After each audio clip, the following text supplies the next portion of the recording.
Ladies and gentlemen, please join me in standing as we acknowledge the arrival of His Excellency Dr. Mohammed Irfaan Ali and Secretary of State, U.S., Marco Rubio. Please remain standing. You may be seated. You will be witnessing the signing of an MOU between Guyana and the United States this morning. I now invite the Ministry of Foreign Affairs representative, Mrs. Peggy McLennan, to give an overview. Thank you, Marcia. Your Excellency, Mr. President, members of Cabinet, ladies and gentlemen, today, Minister of Foreign Affairs and International Cooperation, Hugh Hilton Todd, and Secretary of State Marco Rubio are signing a memorandum of understanding between our two countries to deepen security cooperation and address regional challenges, including countering narcotics trafficking and transnational organized crime. Under this mechanism, Guyana and the United States will strengthen information sharing, synthetic drug detection, transnational organized crime investigations and prosecutions, and military-to-military cooperation. Thank you very much. We now have the signing between the two nations.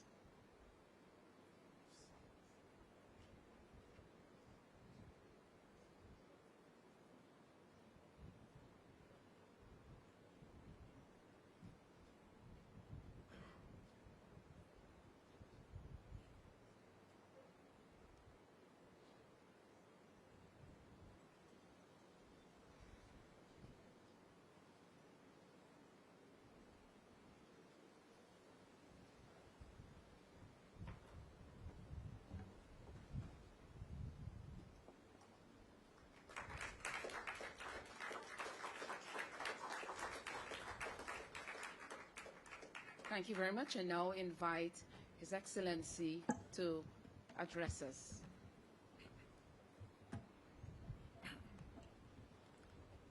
Good afternoon, all.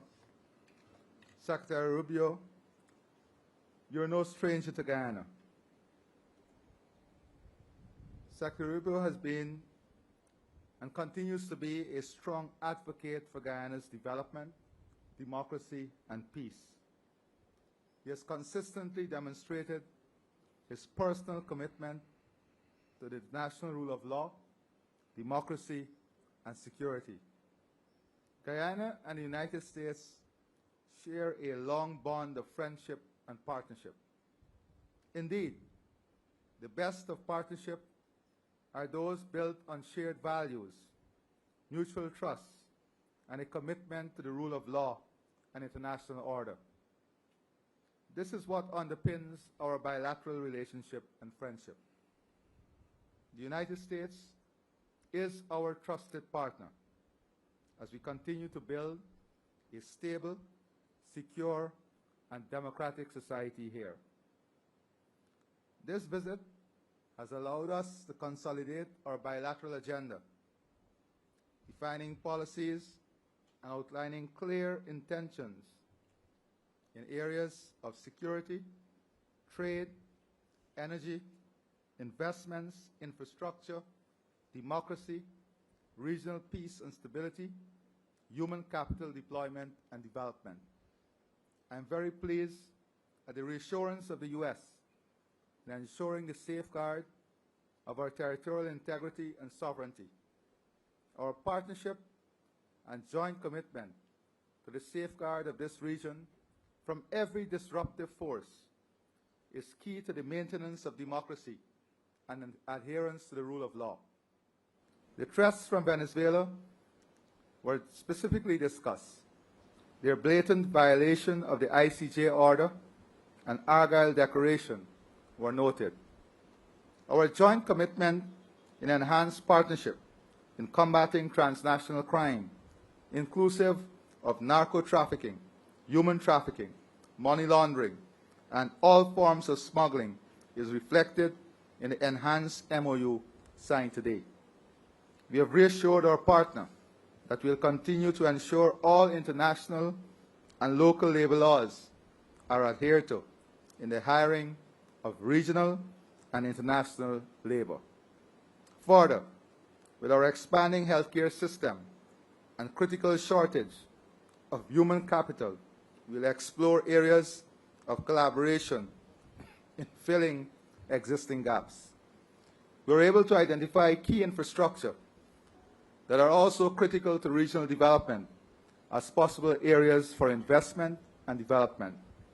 We have committed to working closely together on the deployment of our energy potential, ensuring greater integration, value creation, and regional energy security, food security, and enhanced trade through joint initiatives to remove hurdles and expand existing areas of interest is key for both countries.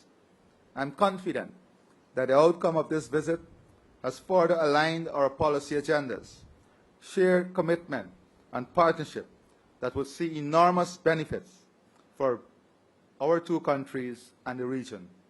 Let me once again thank Secretary Rubio for his personal commitment and that of the U.S. government to Guyana and this region in general. I thank you. Thank you. Thank you, Mr. President. And we've been working together and interacting for some time during my time in the Senate. But I told him I wanted to wait until I was Secretary of State to visit, and so here I am. And I didn't know that was going to happen, but I'm grateful for this visit and for the warm welcome we've received. And it's an exciting time to be here. I think, and to the people of Guyana, thank you for welcoming us. I hope you fully appreciate and understand this is one of the most exciting places in the world to be right now, because you have the opportunity at this moment to transform this country for generations. And we want to be your partner. We want to be your partner in making that possible. We think it's of mutual benefit to see that happen.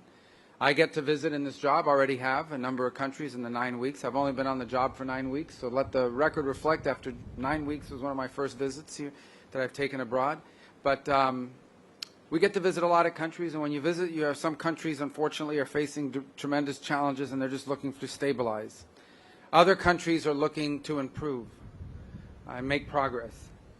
This country has an opportunity to transform. And that's rare in the history of nations, to have an opportunity for transformative change. And what I mean by transformative change is not simply oil and gas fields. And that's very important. Natural resources are critical. But that is just the basic ingredient that allows prosperity to happen. One of the topics that's talked about all over the world today is data centers and the digitization of the economies, artificial intelligence. Do you know what you need in order to do that? You need to have really good scientists and engineers and technicians that know how to run it. But the most important thing you need to be a dominant presence in the world in data centers and artificial intelligence is reliable and affordable energy. That's just one example, among many others. You have an opportunity to expand in a responsible way agriculture production, not just for the needs of your population, but for the region. And to do it in a way that safeguards the beauty and the natural environment that's pristine. You have an opportunity to expand in issues of ecotourism. I'm not a big fan of ecotourism. I'm not against ecotourism. I'm not an ecotourist. I like staying at hotels. I'll do it. Maybe I'll go somewhere. But there are people that love this stuff. They love it. And you have an opportunity to do that in an incredibly responsible way. I'm just touching on a few things, but that are opportunities before you. And that shared prosperity for your country that will come as a result of that is transformative. The lives of your children, the lives of your grandchildren, your lives are going to look very different in 5 to 10 years under this leadership and under this vision as it continues. And we just want to be a partner. Why do we want to be a partner? Just to be frank, why does the United States care about? Number one, we care about it because we think it creates a level of stability in the region which we share. Not just stability here, stability for your neighbors, because we believe prosperity can become contagious. Just like instability can become contagious, stability and prosperity can become contagious. It won't just help you, it will help all of your neighboring partners in the Caribbean basin and the region writ large. And we think that ultimately makes life in America safer and more prosperous as well. And so we want to look for every opportunity possible to partner with you. But the basic element of any of this, the basic element of progress and transformation and prosperity is always security. So number one, we want to make sure that some of the tragic regional problems that exist with crime, transnational crime, we have a huge problem in the world right now with organized gangs and narco-traffickers that destabilize societies. We want to make sure that never reaches here. And that's why today's MOU and the work we'll do together is designed not to stop it, but to prevent it from ever taking root, from ever finding its way here. Because unfortunately, sometimes crime is attracted by prosperity and targets prosperity. And the other are regional threats. The regional threats based on illegitimate territorial claims by a narco-trafficking regime. And I want to be frank, and I've said this during my time as a senator, and I have full confidence in saying it now as the Secretary of State. There will be consequences for adventurism. There will be consequences for aggressive actions. And that's why our partnership in that regard will be important. That is not what we want to be a feature of our relationship. But it is a necessity of our relationship because you have a very difficult challenge on your hands with a dictator that's making illegitimate territorial claims. And so you have our full commitment and support. Today we're demonstrating it both in tangible ways, and we're going to look for ways to make it long-term and sustainable ways, to make abundantly clear that we are invested, both as a nation and from our people, in being your partner in transformation and in prosperity. And we will not allow illegitimate territorial claims to be an impediment to your dreams and to your right to develop this country into a symbol that I hope will inspire others to follow the example you set, Mr. President. So thank you. Thank you for the chance to be with you.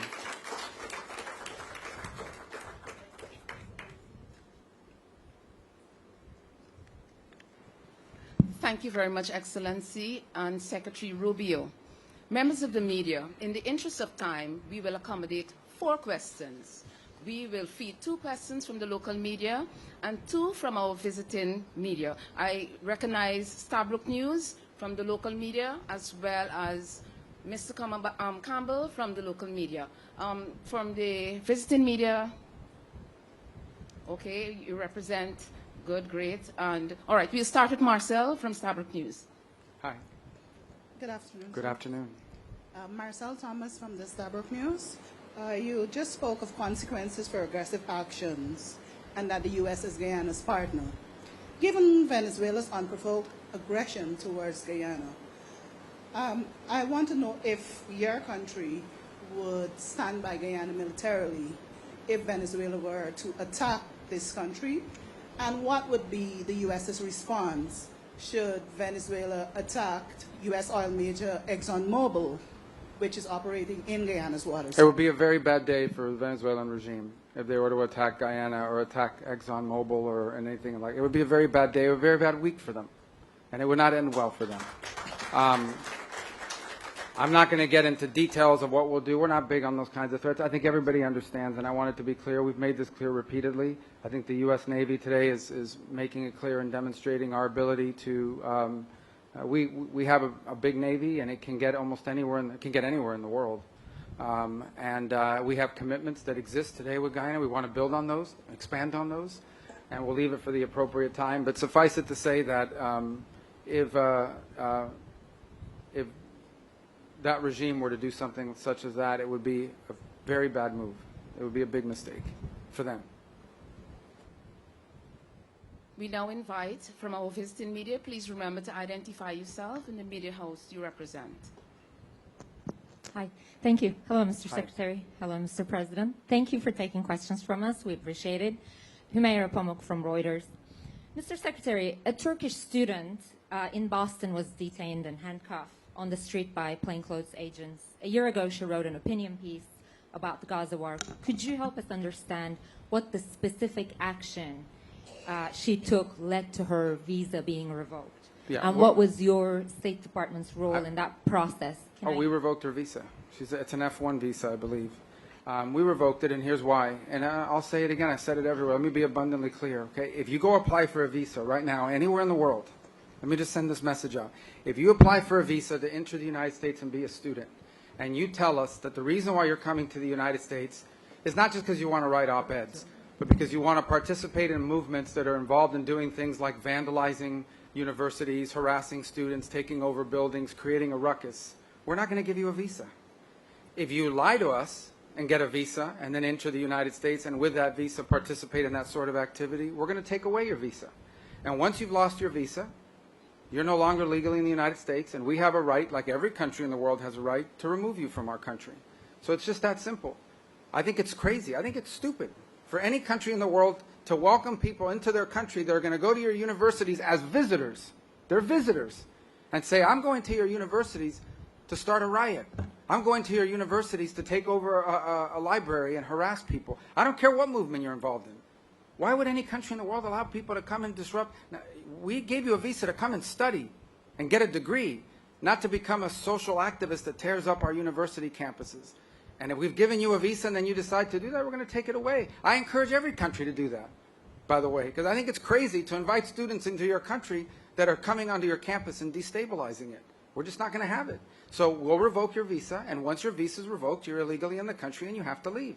Every country in the world has a right to decide who comes in as a visitor and who doesn't. If you invite me into your home because you say, I want to come to your house for dinner, and I go to your house and I start putting mud on your couch and spray painting your kitchen, I bet you're going to kick me out. Well, we're going to do the same thing if you come into the United States as a visitor and create a ruckus for us. We don't want it. We don't want it in our country. Go back and do it in your country. But you're not going to do it in our country. Sure. Just tell me your follow-up, and I'll tell everyone. Depending on your question, I'll answer it or not. All right, I now invite our Guyanese representative. Can I get her follow-up real quick? Go ahead. Could you confirm, they're reporting that 300 visas, the department revoked 300? Maybe more. Might be more than 300 at this point. We do it every day. Every time I find one of these lunatics, I take away their visa. You're saying it could be more than 300 Sure, visas? I hope. At some point, I hope we run out because we've gotten rid of all of them. But we're looking every day for these lunatics that are tearing things up. And by the way, we want to get rid of gang members too.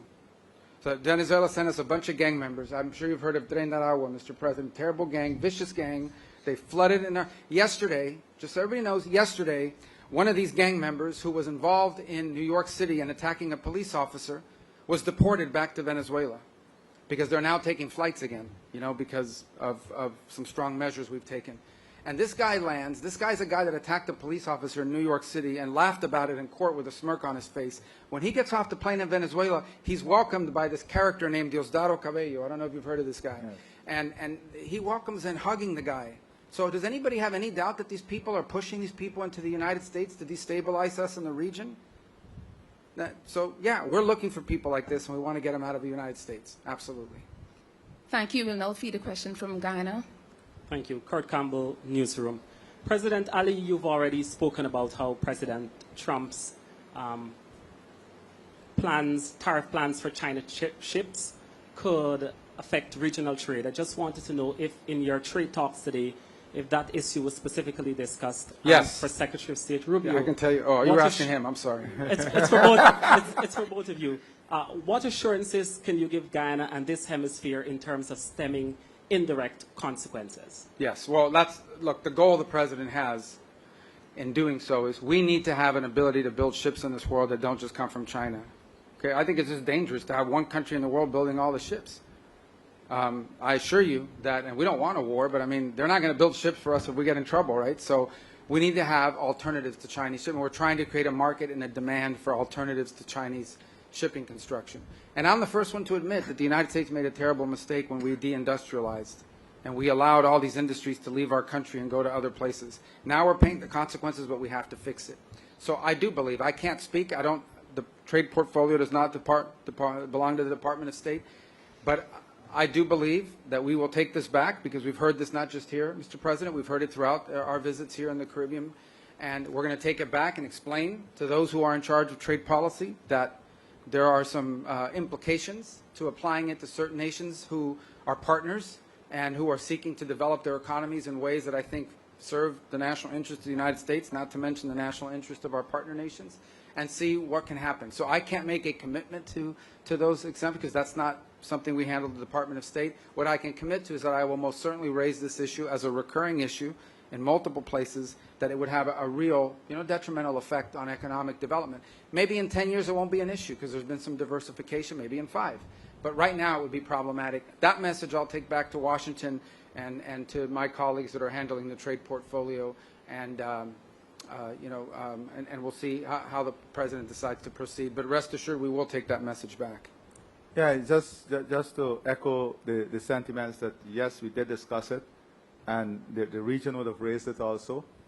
But the Secretary Rubio, as he said, would take this back and to see whether there can be any special initiative for the region, given our specific circumstances. But let me say also that we have a responsibility to our friends. The U.S. is a great friend of ours.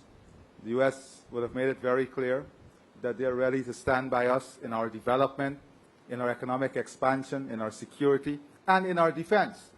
And I would say very boldly that such friends must have some different and preferential treatment, because a friend who will defend me when I need a friend to defend me must be a friend that enjoys some special place in our heart and in our country, and that will be the case.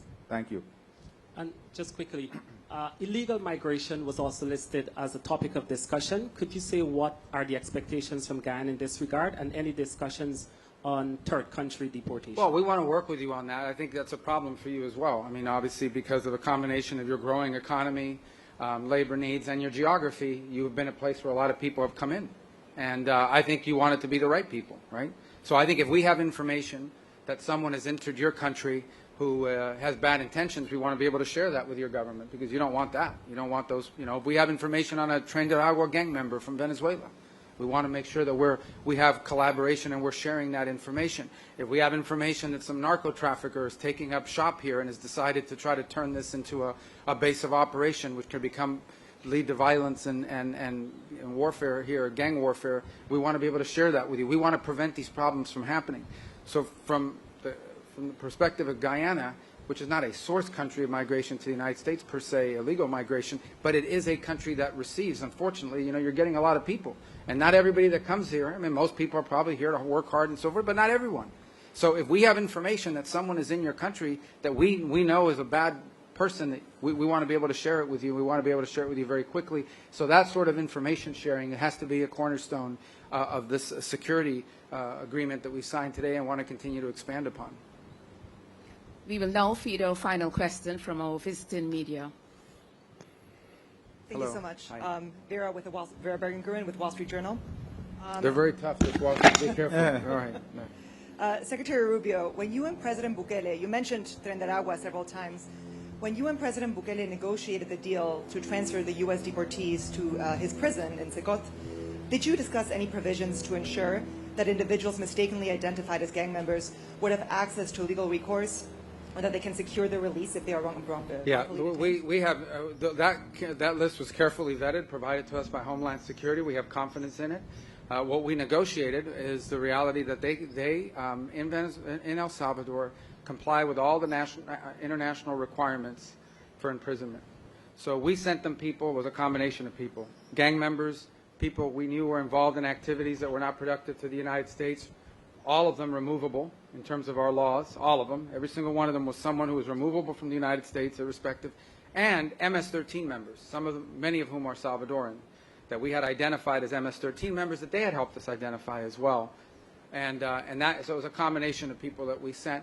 And, we may send more.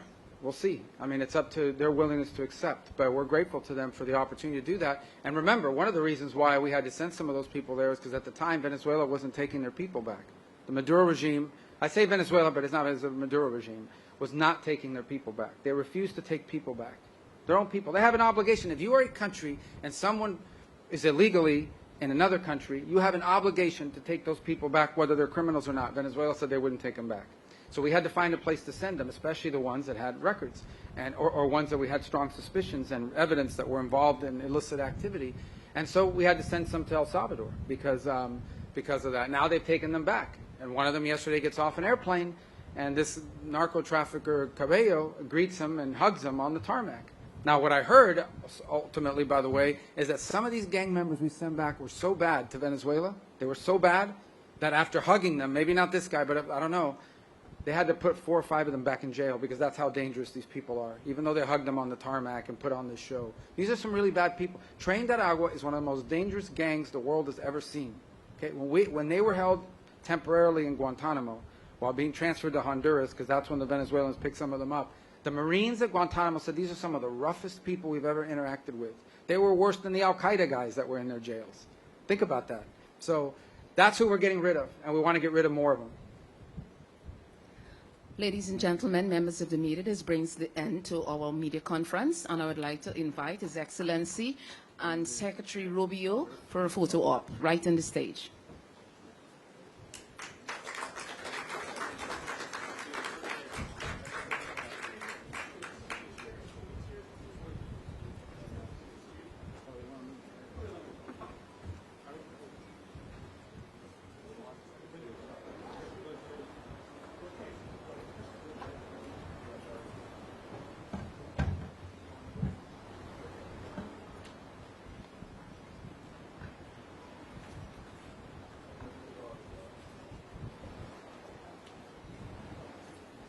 Have a